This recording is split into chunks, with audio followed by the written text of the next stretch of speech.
లక్ష డప్పులు 1000 గొంతుకల ప్రదర్శన కార్యక్రమం ప్రభుత్వానికి వ్యతిరేకంగా చేపడుతున్నది కాదని ఎంఆర్పీఎస్ వ్యవస్థాపక అధ్యక్షుడు మందకృష్ణ మాదిగ అన్నారు. ఫిబ్రవరి 7న ఏర్పాటు చేసుకున్న సాంస్కృతిక కార్యక్రమానికి పోలీసులు అనుమతి ఇవ్వకపోవడాన్ని ఆక్షేపించారు. అంబేద్కర్ స్ఫూర్తితో వర్గీకరణ అమలు కోసం శాంతియుతంగా కార్యక్రమం చేపడితే శాంతి భద్రతల సమస్యల పేరు చెప్పి నిరాకరించడం సరికాదన్నారు. రాజకీయ నాయకుల విజయోత్సవ ర్యాలీలకు ట్రాఫిక్ మళ్లించి తగిన ఆంక్షలతో బందోబస్తు ఇచ్చినట్లుగానే తమకు సైతం పోలీసులు అనుమతించాలని సీఎం రేవంత్ రెడ్డి డీజీపీ సిపిని కోరారు. లక్ష డప్పులు 1000 గొంతుకల కార్యక్రమం ప్రపంచంలోనే అతిపెద్దదిగా గిన్నిస్ వరల్డ్ రికార్డులు అందుకునే అవకాశం ఉందని మందకృష్ణ మాదిగ వివరించారు.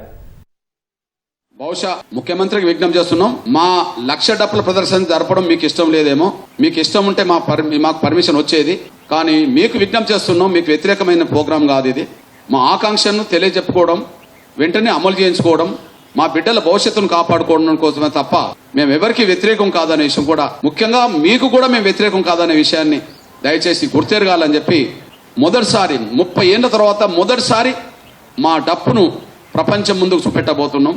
మా గుండె చప్పుడు మా డప్పు ద్వారా వినిపించబోతున్నాం గనక దయచేసి ముఖ్యమంత్రి ప్రత్యేక చొరవ తీసుకొని ఖచ్చితంగా ప్రదర్శనకు అనుమతి ఇచ్చే విధంగా మీరు డీజీపీ గారితో కమిషనర్ గారితో మాట్లాడాలని చెప్పి నేను గౌరవ ముఖ్యమంత్రి రేవంత్ రెడ్డి గారికి విజ్ఞప్తి చేస్తున్నా, గుర్తు చేస్తున్నా.